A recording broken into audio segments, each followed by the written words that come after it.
It's microphone check 1 2.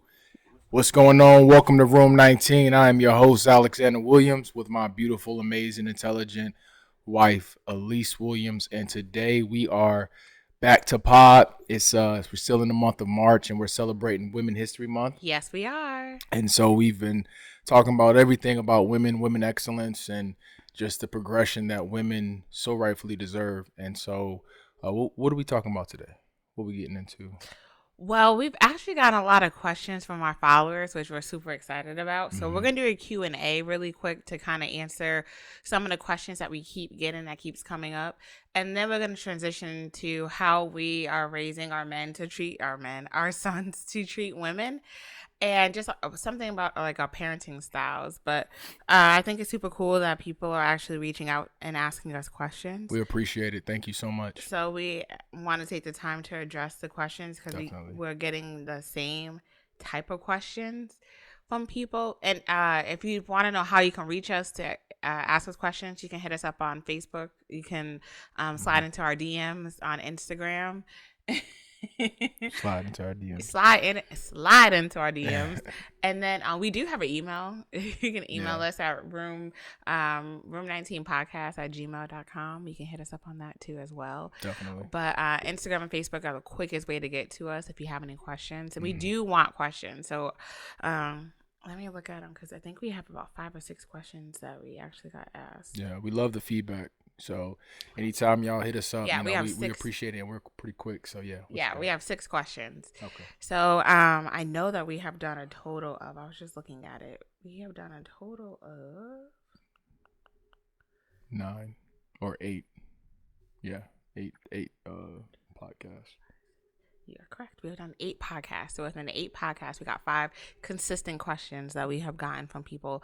So we think it's a great time to kind of answer the questions so that we're not answering the same questions to everybody. Right. And then over and over again. And then we'll transition into our topic for the week. And again, thank you to everybody who's subscribing to us on YouTube, all of the different medias that we have, our platforms that we have, our YouTube channel, and then we also are literally everywhere: Spotify, Apple Music, Amazon, Buzzsprout, which is the quickest way to get to us on our boldforgreatness.com website. Sends a link there to the Room 19. Yeah. Podcast, and we just appreciate everybody who takes the time to listen to us. I know it's super long and everybody has short attention spans, but whatever percentage of it that you listen to, we truly appreciate it. Yeah. So I do want to take the time out to thank you for everybody who has listened, and everybody who listened to my podcast about me last week. We actually got a lot of people. So yeah, that's dope. if you haven't listened to it, I encourage you out. to. Yeah. You get a little glimpse into me, and then don't worry, everybody, in June you will hear about Alex for Father's Day, so you'll hear about Alex's story too as well. But I do appreciate everybody that's taken the time out to listen to me, to celebrate me, to listen about women, and to just again to check in, because you can listen to 1,000 other podcasts, but we're steady growing. So I appreciate our followers. Yeah, definitely.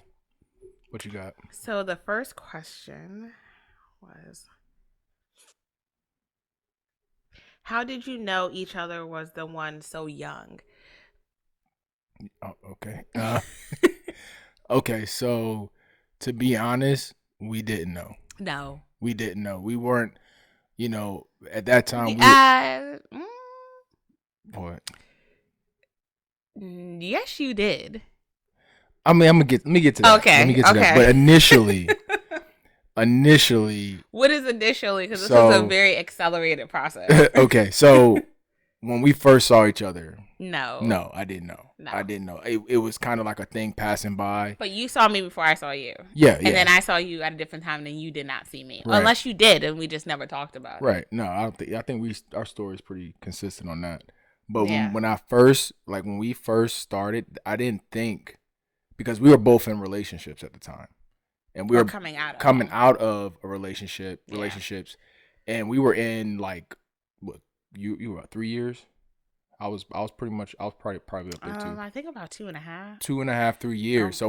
Oh, in our minds, 2 years. we were like the other person that we were dating. They were it. That was it. So that was it. far as us looking and knowing that for me knowing that she was the one, I didn't know. Now, what she's getting at is when I came out of my relationship, we had got to know each other. And through me getting to know her, I said, oh, she's the one. Mm-hmm. And I said, a little prematurely, I said that I'm going to marry you in 5 years. Now, for most people, that is an initial red flag. It was a red flag. I literally told all my friends. Abort. I told get all away. my friends. But I knew, in the thing to caveat to that question, how I knew that, for me, the key thing that rang for me was her involvement with her family. That was something that was very big to me. I'm very big on family. I'm very big on being around your family and loving on your family. And that was something that she was really big on, and she still is. You know, she don't play by her parents and her sister and her brother and any other, as far as her cousins, aunts, and all those people that she's connected to. So she takes that thing very seriously, and so do I.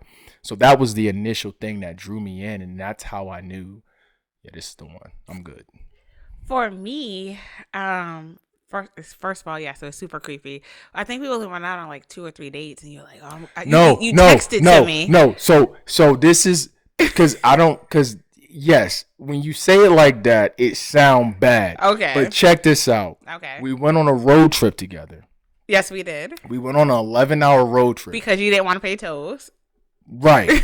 We were broke in college, and we were skipping work at that time too. Yes, I was. I was missing out on money because I didn't even have where I worked. Well, we both worked at the mall. So you worked at Foot Locker, and then I worked at New York and Company.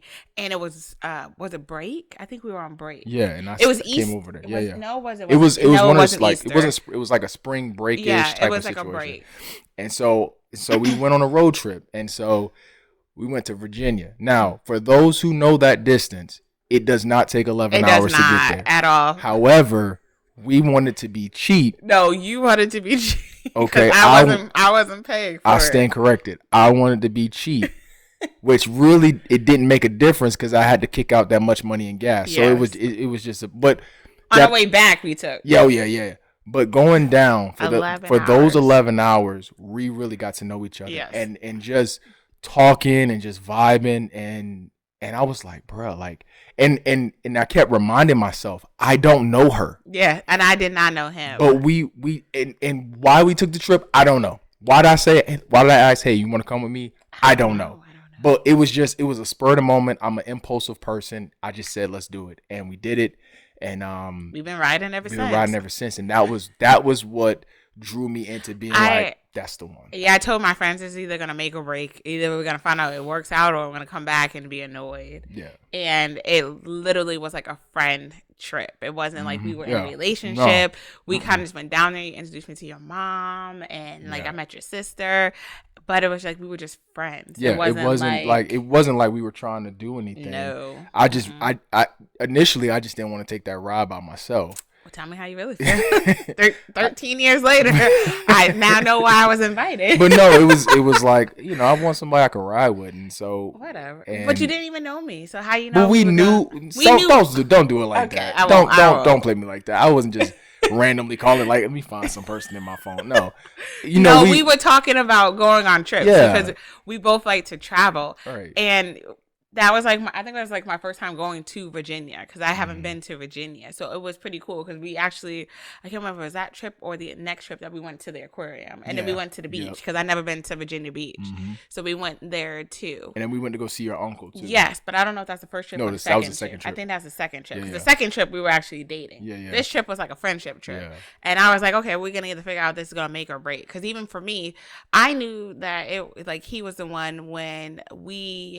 I met your whole entire family, I got the big picture. Like, I got your whole picture. Because before, like, when I met you, you really weren't with your family. You weren't connected. I was dolo. Yeah, but just to see, like, the whole picture, like, because then by that time, your dad was upset that he found out that we went on a trip. So the second time, we went down to South Carolina too. We wasn't even supposed to go. We were supposed to go to Virginia. Yes. And then he was mad that we were there. Yes. And then so that's when you had to get out of work. Yes, I lost my job. Actually, I lost my summer job because of him because I was supposed to report to work and I just didn't. Like, I'm sick, I can't come. But And I was transferring stores too. So I was yeah, supposed to go to the store in Milford and never made it. And then I ended up back at the camp. But affected my money. it worked out. It did work out. It did work out.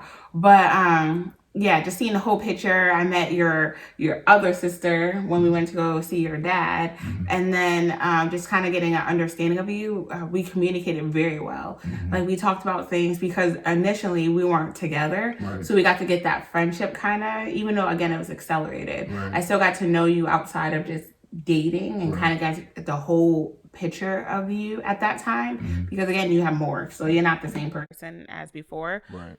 but we got to get an understanding. So it just kind of we vibed and we kind of were going in the same direction that we wanted things. Like you went to church, I was in the church. We both wanted some type of education, but we didn't know what we wanted because we weren't too serious about school, but we were, if that makes sense.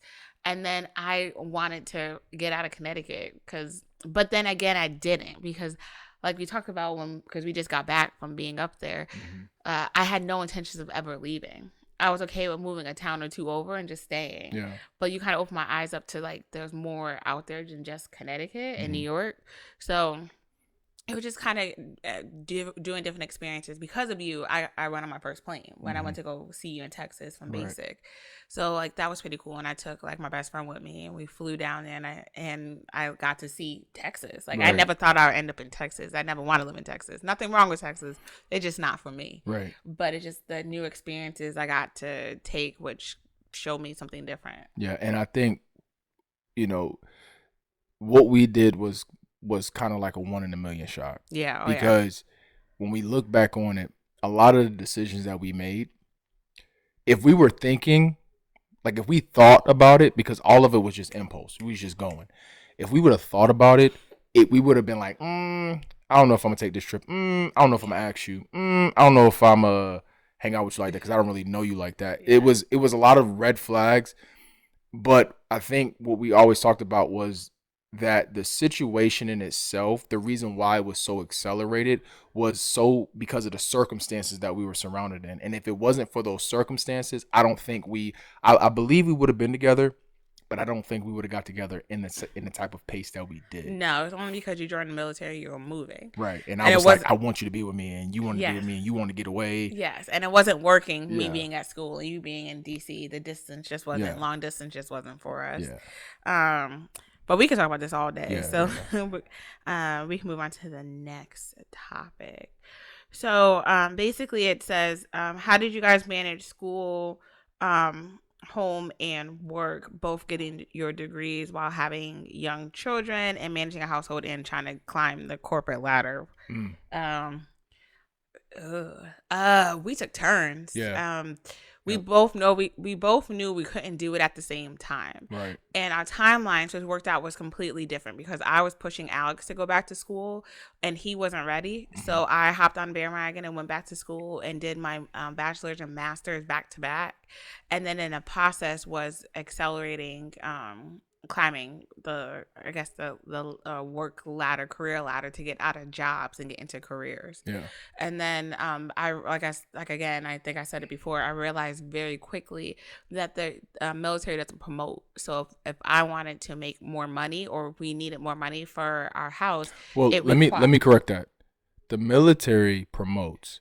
I just wasn't getting promoted fast enough. Well, not necessarily, because you have to sit a year, go a year, and do a year.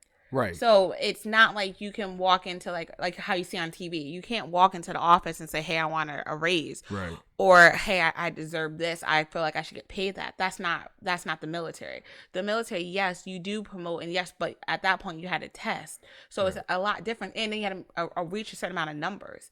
Versus in the outside world, like my job, you apply, you interview, and you go when the position opens up. Right. And then we both get the government raises in the interim. But it's not like you can go to your boss and be like, "Hey, if you were E1, I want to become an E3, and here's my reason why." It doesn't work like that. Yeah. Versus I can move jobs. So if I see something on USA Jobs that I qualify for, I can apply and I can move. And the only thing that you can do is you can move areas. Right. So yeah, and that's why it was tough because my work performance was I in my mind I was killing it, but that could only get you but so far Mm-hmm. because you had to write your evaluation or your EPR, and if you are a junior airman, you really aren't contributing except you're at the mercy of the person that's writing it for you, Mm-hmm. and then on top of that, you got to test once you get to the NCO realm, Mm-hmm. and so testing for me, I wasn't testing, I wasn't studying like I was supposed to. I Yeah. wasn't doing the things I was supposed to do in the beginning to contribute to that. When I started doing what I was supposed to do, it still didn't make a difference because I scored high. The I guess the cumulative number of people that tested contributed to a high score as well. So there was a cutoff score, and Mm-hmm. so I could be right there at the cups and then be like, "Nah, bro, you didn't make it," and I'm like, Yeah, "Okay, like the worst one was when you missed it by 2 points, and yeah, we're like, bruh, two yeah, points. They could have just given it to you, but yeah, it was a matter of how many other people were at that 2 points right, too, because it, exactly, it wasn't just you. exactly." So So it was just a matter of, yes, you could test and you can definitely promote, but it's seniority to it. Again, your EPR, it's a lot of things that contribute. Versus the same thing with me. I still have to have a good eval, but I also have the flexibility to move if I right, want to, yeah, and then I don't have to worry about too many different things because our benefits come from you. So right, there's certain things that people look for jobs. Is it's important to me, but it's not a make or break. As long right, as I can accumulate leave, get a 401k, and have something, some stocks I can buy into, I'm good. right. Versus people who need dental health and care and all that stuff, and having the flexibility to kind of start over to wherever you transition to when you PCS if we Right. choose to, or if not, be able to job hop, which is what we're doing right now in the area that we're in. Yeah. And so for me, like Elysse said, we took turns. But I remember initially when we headed down to Alabama, I said, "Hey, you're up." Yeah. I said, "You're up," because at that time I had taken like 2 classes, but I wasn't doing what I was supposed to do. I wasn't Mm-hmm. focused, and I didn't know exactly what I wanted to major in, so I didn't want to waste any money. So I wanted to save my tuition assistance because you get but so much. I'm like, I'm not gonna waste these classes if I'm not gonna really take it seriously. Because if I fail, then I gotta pay it back. So it's like I'm not playing around. So Elysse went to school first, and at Alabama State, and that was tough, but we got through it. And then once I got deployed, you went to Southern, Mm-hmm. finished up at Southern, then came back, went to Liberty, knocked it out. And so at that point, I was like, all right, I got to get my stuff together because at the same time, because at that time I wanted to get out.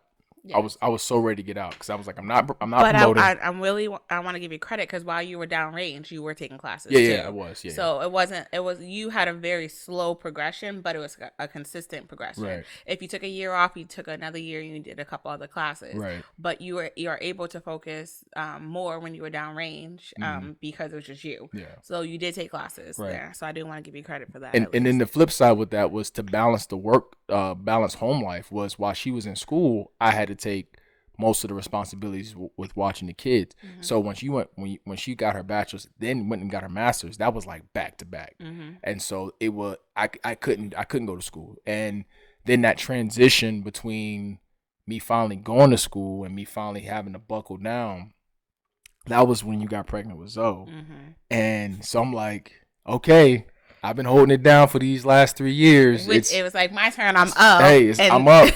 Tag me in, bro. Like let yeah, me rock. Nope. no, So not only did I have to go to school because I was the way I had it set up was I was taking at least 3 classes per mm-hmm. semester, and I did that for a whole year straight. Like I was just banging out full time and going to work full time. But Elysse was pregnant with Zoe, and she wasn't having a really good pregnancy. It was horrible. So she couldn't do anything. So not only was I going to school full time, going to work full time, I was also having to manage the boys in the middle of a pandemic because they were at home. So I had to make sure their school stuff was done, make sure my school stuff was done.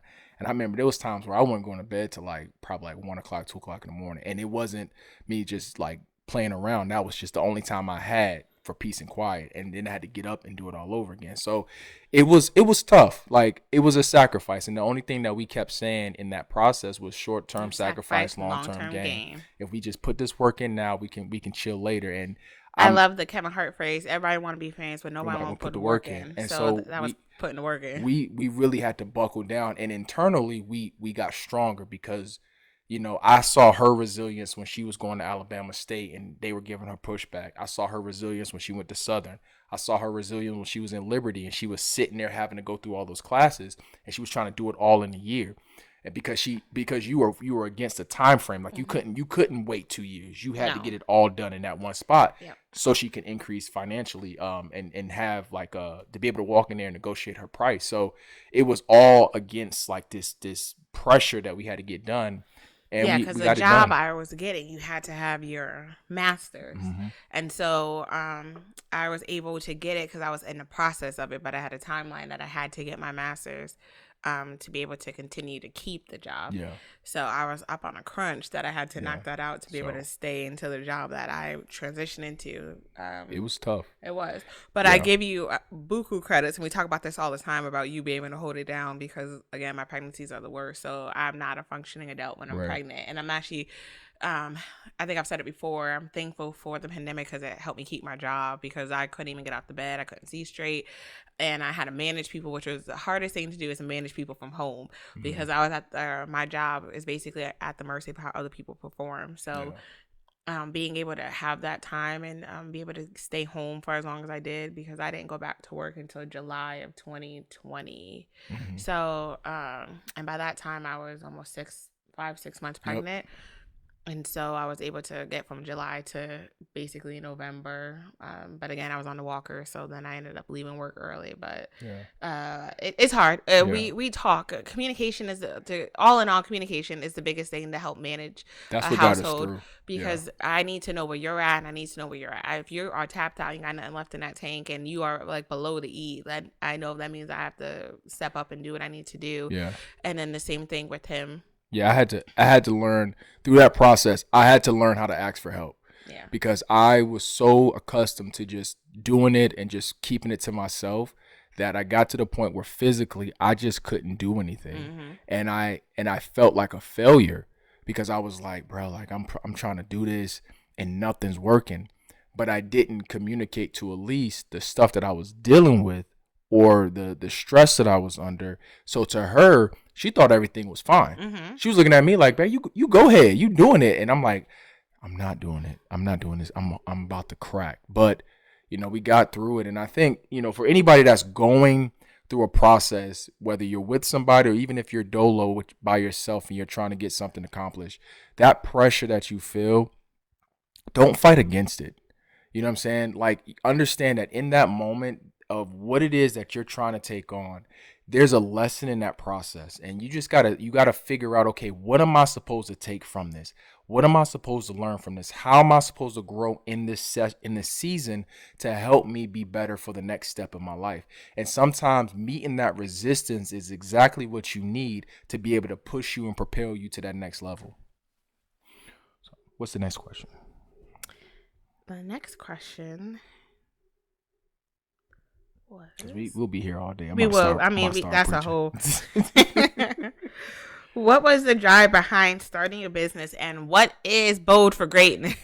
What is that BFG on your shirt? What is that? And then the caveat to that one, another question is, why do you make t-shirts? Why y'all making t-shirts? We're going to answer those questions. Like, I see it. I like the page, but I don't know what it is. And we get the same thing for the podcast. What are you guys talking about? We see it, but watch the podcast. We don't click on it. Listen, that's how you find out. What y'all talking about? Yeah. Just watch it. You know what? I just don't know what it is. Like, you need to tell why people y'all what doing it is. I was like, we are true millennials. We hate like paragraphs. We don't post paragraphs, one sentence catchers, and just check it out.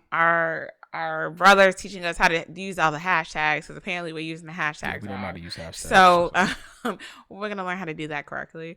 But if you notice, Alex and I, if you ever follow us on our personal pages, we are not social media people. We are not, and so it's coming into grips to kind of figure out how to do it because I will post for birthdays and then I'll get ghosted. But it's not intentional. It's just we are not doing things for likes. Yeah. But For the most part, we do it because we have family all over the place. And so that want to see the boys. We share for our family. It's not like we're just sharing to be like, look at me. Yeah. It's really because, and people have said like, hey, I want to see the kids. I want to see this thing. So that's the reason why we share it the way we do it. So, yeah.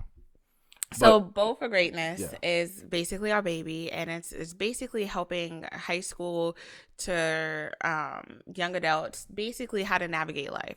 So our parents didn't really know too much about college and didn't know how to navigate through us. So our plan is to basically assist in that process and be like a life coach in a sense and teach people how to maneuver their feelings because, social emotional is so big.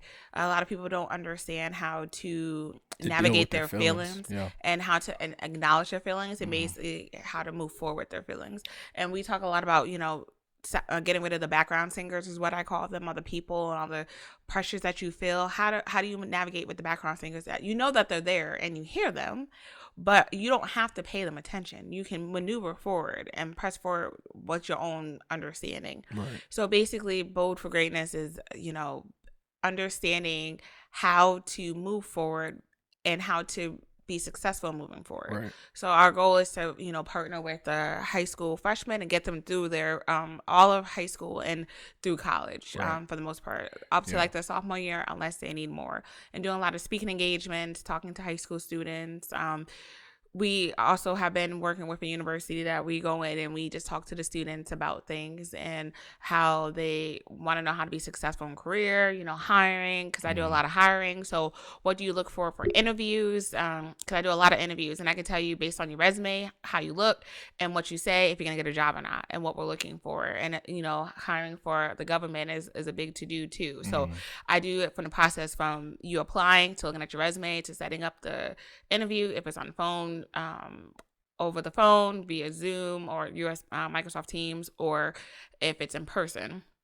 So helping you get over that hump and also understanding that you can ask questions, because what people don't understand is that interviews are twofold. We have something that is vacant and you need a job. So don't go in there intimidated thinking that, hey, I have to be intimidated by this job. No. They're looking for somebody and you need to be able to market yourself. So how do you market yourself is kind of what we work on too as well. So being in a position to understand who you are, why you are where you are, and how do you move forward in that process.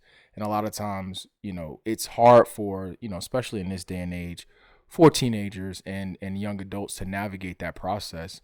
You may have somebody that's there to help you, but not everybody has that person. Not everybody has that sense of direction. And sometimes it takes them years to finally figure out how to deal with the things that they're dealing with, but by that time it's already past that mark. And so we want to get them early. We want to get to the people that need the help, to show them that, hey, you can make it regardless of your circumstances, regardless of your social economic status, what your household looks like, don't what matter. you have access to. Yeah. Also, we are doing like a mentorship program to let them know, like, hey, you can make it. And regardless of what you see outside your four walls and your family, there are people, exactly. We are people that don't want nothing from you but to succeed. And that goes back to our reach back.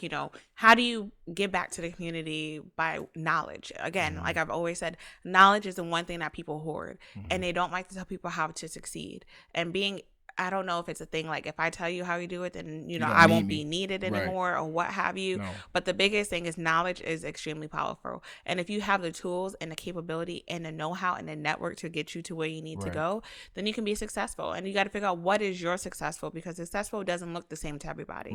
Successful can be like, I just want a consistent paycheck where I don't live paycheck to paycheck. Successful can mean I got money in my savings. Successful can mean that I am able to purchase something for my kids that I wasn't able to, or for myself. Successful can mean I got my first car and I paid it out in cash, or I went through college with no student loans. Just being able to maneuver from what is your successful and being able to get you there. And the t-shirt sell is basically helping sponsor a child to be able to go through the Bold for Greatness, which is basically Bold for Greatness Academy, to be able to get them through there, to give them the supplies and stuff that they need. So the t-shirt is just that you support the mission for Bold for Greatness, and Bold stands for Brave Outspoken Leaders Determined for Greatness.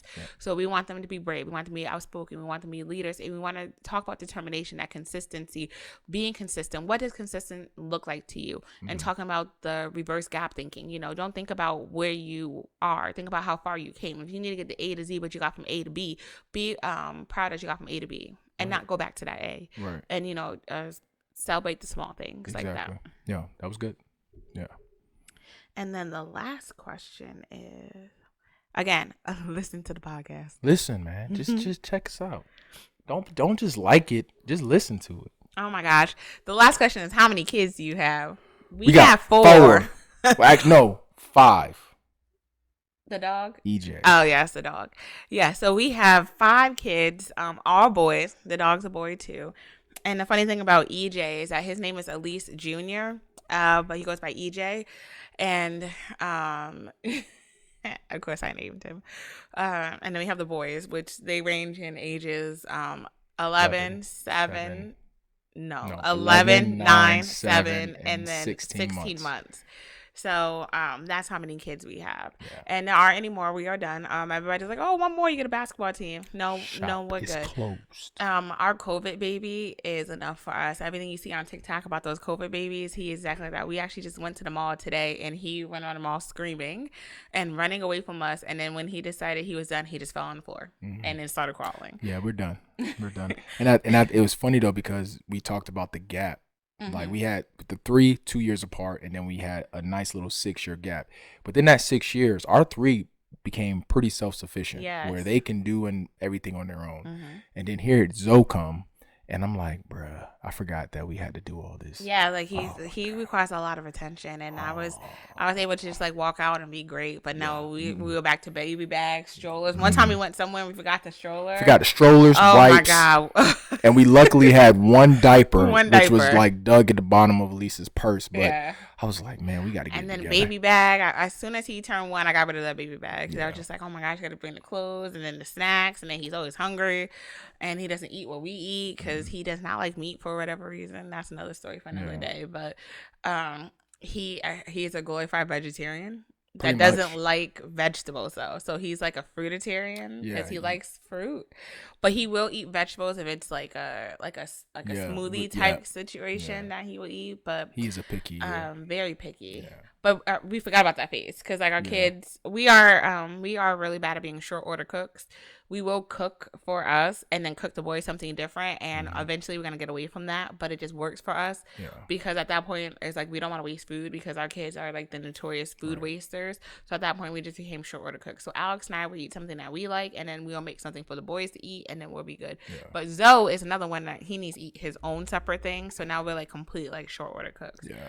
But yes, so we have 4 boys and then EJ. Yeah. So to tie that, as a nice segue into the topic that we have for today we're talking about how we're raising our 4 young men into respecting women and understanding the importance of how important a woman is, right? And specifically, that example first starts with their mother. And so for me, raising them, the one thing that I've always made sure was before I said anything about what they should and shouldn't do, I have to be the first progenitor of whatever I'm teaching them. Like I have to set the tone, set the example. So when they see me communicate with their mom, it's always respectful. I've never called Elysse outside her name.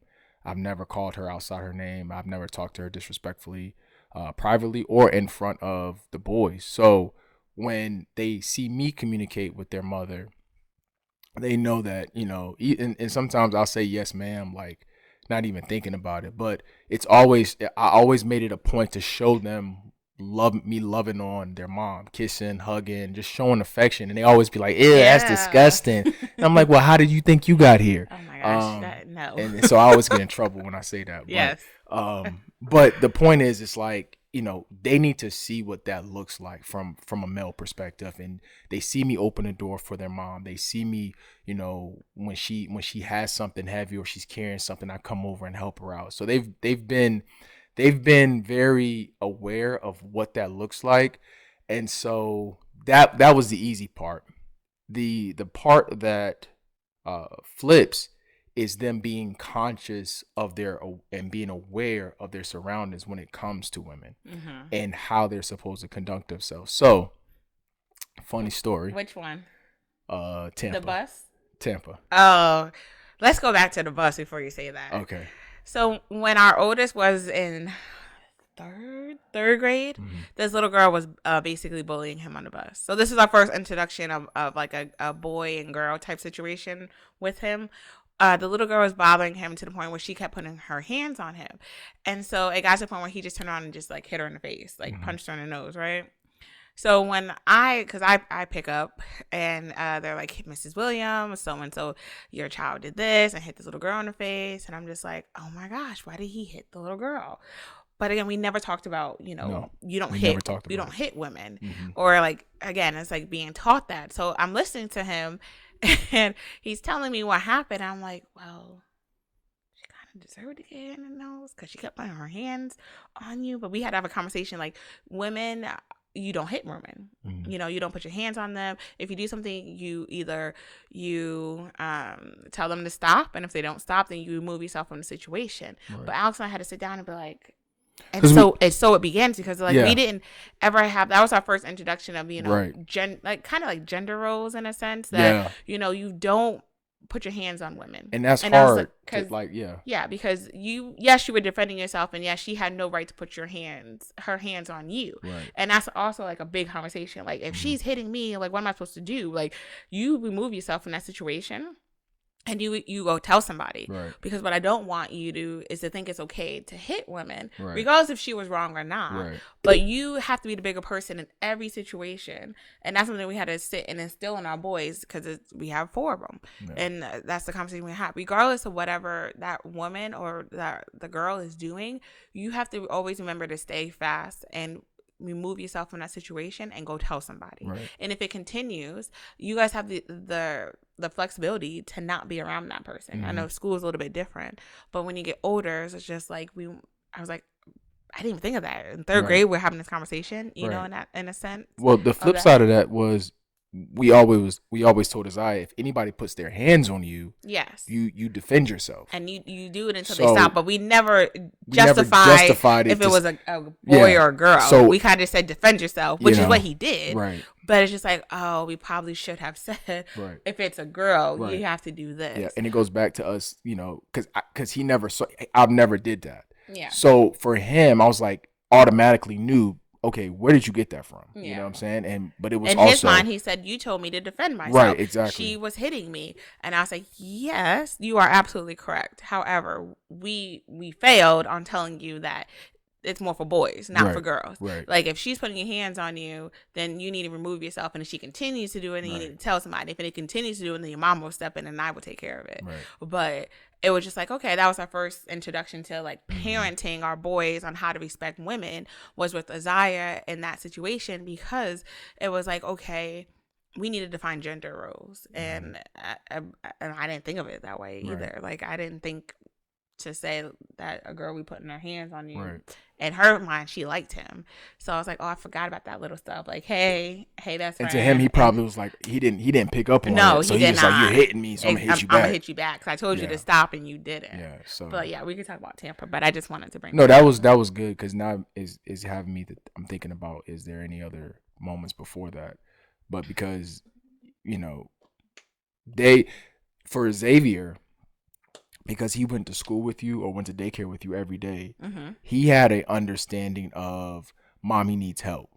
So he knew when she would go in the building, because they would get there super early because you had to open up. Yeah, I was opening manager. He would do things even at, I think it was 3 or 4, He was 4 years old. At 4 years old, he was like helping her open up the building, because he could sit there, but he'd get up and just he would answer the phone for call outs. Yeah, like he would open the door for like, people. He knew not to open the door for people he didn't know, because it's a lock, because it's a childcare center, so you have to get buzzed in. So I'll be running on the building, opening it up, and he would sit up front, and he would buzz people in and make sure that they clocked in correctly. And he'll run down the hallway and be like, "Mommy, I don't know this person." So I would come down and figure out who was at the door, but he couldn't see because they had a hat on or a hoodie on. Yeah.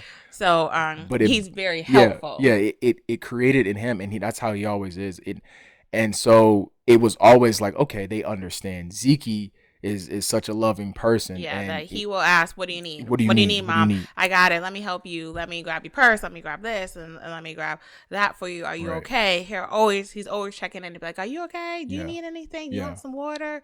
Do you want me to take Zoe? And I'm like, no, I'm good. But he's like, okay, well, you know where to find me if you need something. And I'm like, oh my gosh, he's so sweet. But again, they all have taken different characteristics from their father and how they interact with me. Right. Because Isaiah is like, I'm the man of the house and dad's not here. So I know what daddy would do. So that's what I'm going to do. Ezekiel is like, I'm going to help you and whatever you need, I'm going to make sure I check on you to make sure that you're good. Because Alex was like, you straight? You straight? And I'm like, I'm good. Or shoot me a text. Do you need anything? I'm downstairs. Before I come upstairs, he already knows I need water. So he'll bring me water upstairs before he comes upstairs and make sure that I'm good, or make sure that I eat too. Because sometimes I'll be so busy, I'll forgetting Right. like I need to eat. And then Xavier is just like an autopilot, like whatever mom needs, I'm just gonna do. Right. But He has that, you should read my mind. yes, He that's him. Like yes, he knows he knows. what it is that, He knows like, is hey, needed. she in a mood. Let me go excuse myself and let me go Right. let me go make sure I go do what I need Right. to do, so I Yeah. don't get caught up in that. And then the baby, if he is on top of me, so he knows how to give me hugs and kisses, and he just wants to be underneath me. And like I joke that when he gets home, he has no legs, like he forgets he knows how to walk, so he Yeah. just wants to be up underneath me. But he does not like Alex near me, which is normal. Oh, he a So hater. He's a hater and a blocker. He like literally this morning or no, this afternoon. He get up from his nap. I'm laying on the side of Elysse. He look up, he smile a little bit, and then he come over and nuzzle himself between me and Elysse, and then gets back in the cover and just goes, like really, bruh? You really like? But he don't play about Elysse, and he's very protective, and so the reason why that we like for me I made it very important to be conscious of their mother, because I think once you do that, once you have that conscious of, hey, my mom needs this or my mom needs that, it allows you to start to be more open to everything outside the house, because you'll see things differently. And so building that consciousness of helping people, not just women, but just seeing that there's a need. Now, they didn't always have that sense of consciousness or that sense of awareness. That awareness started in Tampa, Florida. I'll never forget. It was 2020. We went on a no, vacation. we went to Disney. We went to Disney, and then it was but Mother's for Day. Mother's Day, we went to Tampa because Elysse is crazy about the beach. And so me not being a beach person, I swallowed my pride. I said, I'm gonna suck it up and we going to the beach. I got her edible arrangements that morning. I picked it up from Orlando, somewhere in Orlando. I picked it up, brought it to the car, packed the car up, got the boys set. She didn't have to do anything but just walk and get into the car. Gave her strawberries. She loved it. We riding all the way down to Tampa, Florida. Music blasting, windows down, sun is out, everybody's having a good time. Get to the beach. Elysse said, "Hey, I'm gonna check out the rental stuff, but you have to bring it back." So she checked the rental stuff, but I had to grab it. So I took all the boys, got the rental stuff, and we started trucking it to the beach. Well, trucking it to the spot that we're gonna be on the beach. Elysse took the car and parked it. And it was about a couple blocks down the road.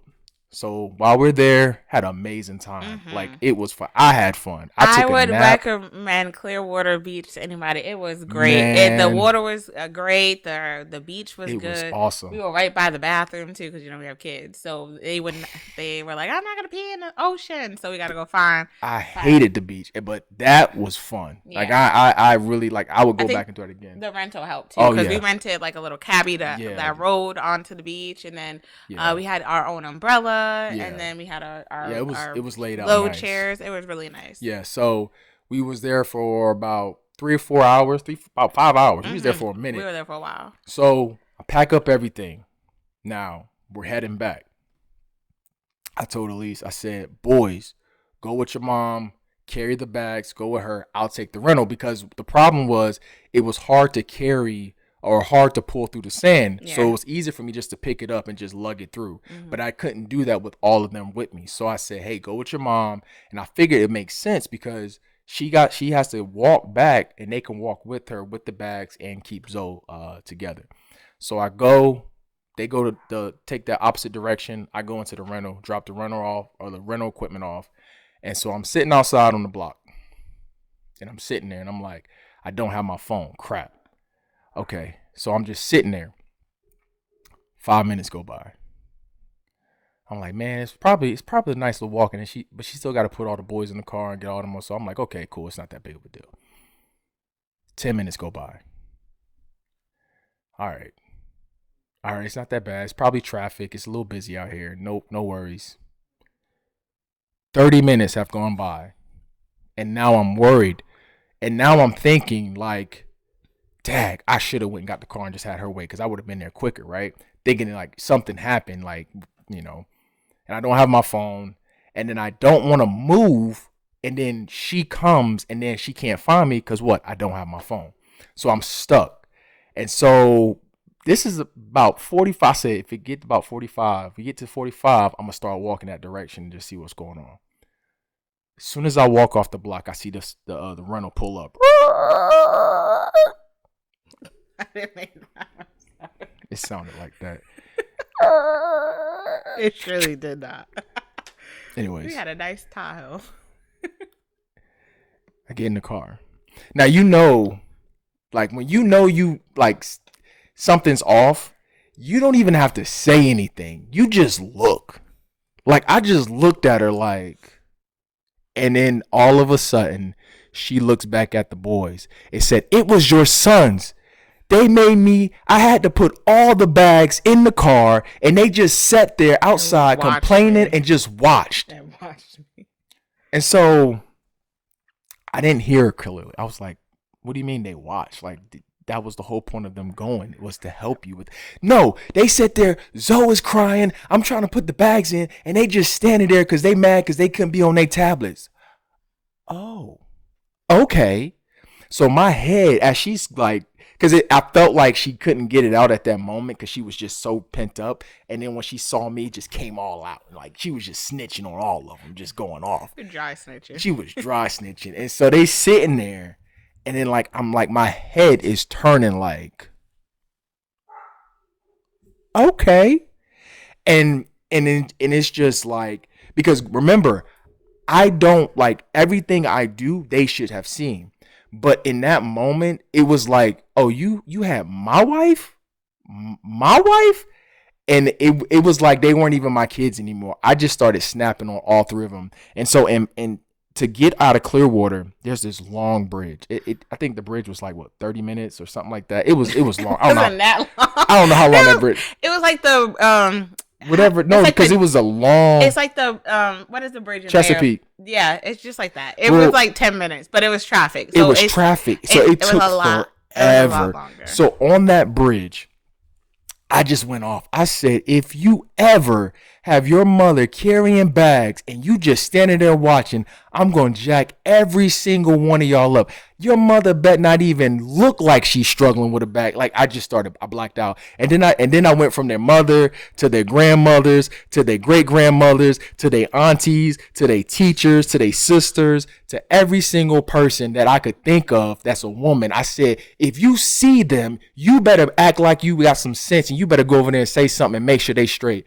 And so they were like, yes, sir. Yes, sir. I understand. Yes, sir. They were like crying, whatever. And then my mom came, I think a week later, and she came, and like as soon as she pulled up, all of them darted out the door, and they came and they had all her bags. I got your bag.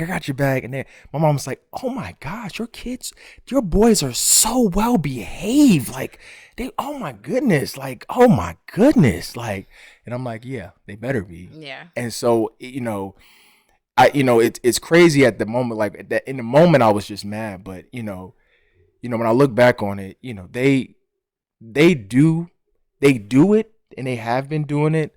But it's about building that consciousness, building that awareness. And it's growing it because they're getting older. Right. So when they were younger, they're used to me doing everything and not having to do much of anything because they were younger. Now that they're older and that we're transitioning to like preteens and teenagers, that they need to understand what their roles are. And that also goes again with chores. Like before, like we did everything, but now it's just like, okay, we need to delegate out because you guys are like grown people. The only thing that they will not do is their laundry. Right. They will not touch our washing machine, but they are able to do other things. So it's also figuring out building how to that self-awareness. Yes. Yeah. As they get older, because especially when they get teenagers, they're going to have more responsibilities and other things that they need to do.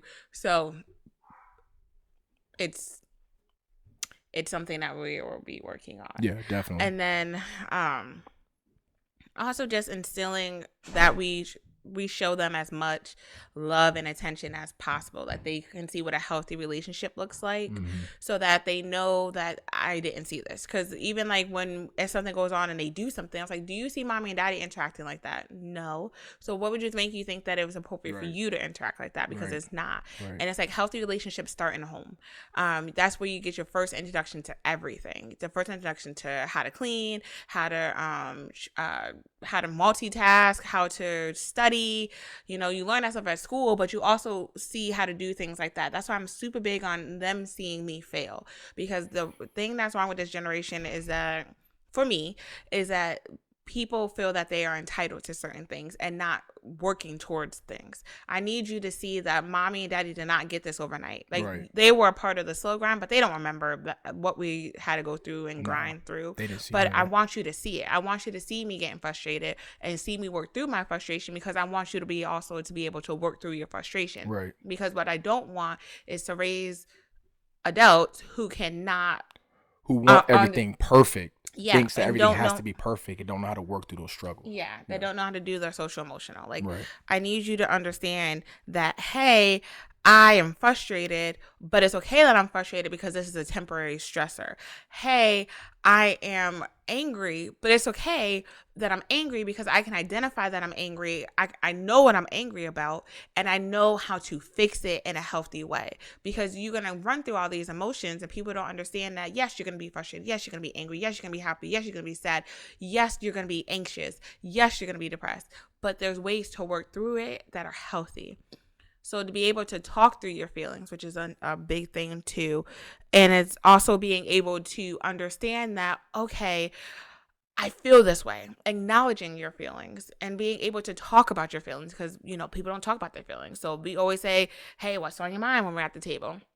I'm upset because this happened at school. Cool. Help me understand. I hate to assume things. So the one thing that I'm big on is help me understand what you're going through. Help me understand what you feel, because I don't want to assume and make an assumption for you that you think a certain type of way and it be completely off. So I've learned to let me step back, let me ask the questions and see how you're feeling so that we can talk through it. Because the biggest thing that I want you to do is to be able to talk through it and be able to talk through it by yourself. Because sometimes you don't need that second person to talk through how you're feeling, because you see the movies where they're walking back and forth like, I feel like this and I'm talking like this. That is completely healthy. Talk through how you're feeling. I feel like this. I'm upset about this, but why am I upset about this? Because I feel this way. Because Johnny made me upset. Because Johnny said that about me. Cool. Johnny can say whatever he wants about me, but Johnny don't control my pay. All right, I can respect that. Or how can I tell Johnny that I didn't like what he said? I can go about it in a healthy way without being that angry person that I was like, oh, there's always something wrong with them. No, there's not something wrong with me, but I'm not going to let you do certain things. Like, I have standards, I have morals, and I have ethics that I stand on. So if Johnny is making me upset, I can go to Johnny and be very respectful and calm, because this is something I've been dealing with at work too, which I want them to see too as well. How can I tell somebody that they are doing something that is super inappropriate but not get angry about it? But I can go about it a different way and still get my point across and demand it, because I tell people, you don't have to like me, but you will respect me. And I tell the kids that too. Everybody's not going to be your friend. Everybody's not going to like you, but they will respect you. And how you command respect is how you present yourself and how you communicate and how you just go about your day. And no, of course, I'm sorry. No, that was it. And I think the influence, because one thing you said, we are very aware of how we raise them in the house, but we're also aware that there are outside influence that contribute to their thinking sometimes. And so one of the things that we are very big on is open communication. And so we make sure that if they bring something to us, that we're not completely shutting it down, because they'll come back home and say, hey, so-and-so said this, or this is what they're doing at school, this is what they're saying. And then we, as a family, we'll throw it through the filter and we'll start to figure out how to process what they're seeing, so that they're not going into these situations unprotected or unaware of how to deal with those things. Yes, because we're always super big about, we're conscious. I mean, we both went to school. We see what's on TV. They have access to way more things than we do. We were just talking about this the other day, that we're happy that there's not cameras because, baby, could not get through what we did. But we talk all the time, you can't slick oil. Between me and Alex, you not about to get away with anything, and you always get caught. And now that we have cameras everywhere, so like you're not doing anything. You can't, and you can track people now too on the phone. So like I can see where you're at, like I can see where you're going. So I want this instilled in their head. So when they get older and they try to do certain things, because they will, because they'll be teenagers, but like, communicate with us instead of just being sneaky and doing things. We want to have that communication. I'd rather you tell me that you don't feel like being in school because something's going on than you just skip school and be somewhere that you got no business being. You got to tell us. I'm not going to tell you that yes, we're going to come pick you up from school, but we can have a conversation about why you're feeling some type of way, because something must be going on. And we always talk about this too, that we are not going to be the perfect parents. We know that the kids, when they get older, they're going to find something that we did not do that they're going to wish that we did, and we're okay with that. Because the same things, that the access to what we have, because everybody wants to give their kids what they didn't have, and that's what we're doing with them. But we are also not naive to the fact that there's gonna be something that we're not gonna get, and that they're gonna be like, I wish you would have did this with us, and we're okay with that, because we can have that communication. Because like I said, I'm not here to be your friend. I'm here to raise you to be healthy adults that will be able to healthy functioning adults that will be able to basically do what you want, and to be able to champion you through your dreams, expose you to as much stuff as we possibly can, so that you can make a healthy decision about what you want to do when you get older, and just be great. And that comes from, again, communication, having open communication, not saying, it's my way or no way, because what we do is we explain things. I think we over explain sometimes, because one of the things they say, because I said so. And that's one of the things that I always felt, in its proper place, it may have a purpose, but at the same time, if there's opportunity to explain, I'm not hoarding information. I want you to see the real. We went to Times Square, and the boys was like, "What's that smell?" And I was like, "It's weed." And they were like, "What's that?" "It's a drug." And some people be like, "Oh, I wouldn't say that. I wouldn't." No, I'm gonna explain to my kids what they're smelling, what they see, what's going on, so they can have an awareness of it. And it's okay for them to ask questions. I don't want them to walk around not thinking that they can talk to me or talk to Elysse. They should be able to. Who else would they talk to except for us? Like, I would rather them come to us for the things that they hear versus listening to somebody else. And they know that when they ask us a question, we're not going to give them, a bunch of crap. We're going to tell them the truth. We're going to expose them for what it is. And sometimes, and they know, if I say, "Hey, I don't think you're ready for that," or I can give you this, but I'm not going to give you all of it because it's too much to explain. So I'll give you this, and then you let me know where you stand and if you want more information. Because sometimes I think oversharing sometimes kind of throws them off a little bit. So it's a balance that we're still trying to figure out, but I'd rather be able to provide it and then be able to pull back instead of holding it back and then not giving them an opportunity to grow. And the last thing that we're super big on too is time and place. Yeah. Because there's a time and place to have a conversation. And if it's something that we can't answer right now, if it's like a safety issue and I'm telling you to stop it right now, and then I'll explain to you later, we will circle back around and have that conversation. Right. Yeah. But it's not like an instant thing that we can be like in something and we're going to have like an in-depth conversation. I'm going to stop what you're doing right now and then we're going to follow back up. Right. But I'm super big on time and place, because there's a time and place for everything. There's a time and place to ask a question. There's a time and place to do certain things. There's a time and place to have a certain type of etiquette. There's a time and a place to do everything. So my kids, when I say time and place, they know, okay, let me sit my little happy tail down somewhere, because I'm doing something that's not for this time or this place. And so just being able to have those key words that we have with them, that they know, if I say this is what I mean. And that means that, okay, I'm doing something that's inappropriate without having to be like, stay in little kid place. No, the time and place. This isn't the time and place for you to be over here. If we are at a store, it's not for you to be doing cartwheels down the thing. Time and place. Time and place. Come on. So it's being able to instill those certain things, and bring in both of our backgrounds, because we come from two different backgrounds. So being able to figure out how to parent, because when we got together and we talked about this before, that we did not discuss parenting at all, and we have two different parenting styles. I beat them, and you was like, "Don't beat them." You was like, "Don't whoop them," and I was like, "That's all I know. That's all I know how to do." Because it's a slave mentality. You can't beat people to submission, because again, this is going way left, but for me, I believe, and again, this is me, I believe that you are creating fear from spanking your kids. And it's not saying that we didn't do it, or our kids have not gotten spankings or getting popped on their hands or certain things like that. But people are so quick to be like, "Oh, let me just beat them because they're going to stop." But all you're doing is creating a fear, or there's a consequence. And a behavior is not good or bad. A behavior is just an antidote to a behavior, and then there's a consequence. So I know that if I do something, there's a consequence. If I know that if I put my toys away, that behavior requires that you getting praised because I cleaned up. I know if I run into the street that the consequence is that my parents are going to come and run after me and tell me not to do something. And that requires I may get my butt popped. So behavior is an action. So I'm trying to tailor those behaviors, let them know what's a good behavior and what's a bad behavior. Again, there's an antidote. There's a before that is going to cause you to have a behavior. Right. You may have told me, no, I can't have a candy. So then I'm going to get upset because you told me, no, I didn't have a candy. And then I'm going to throw a temper tantrum, which may instill regard of you popping me because I'm making noises because I'm upset.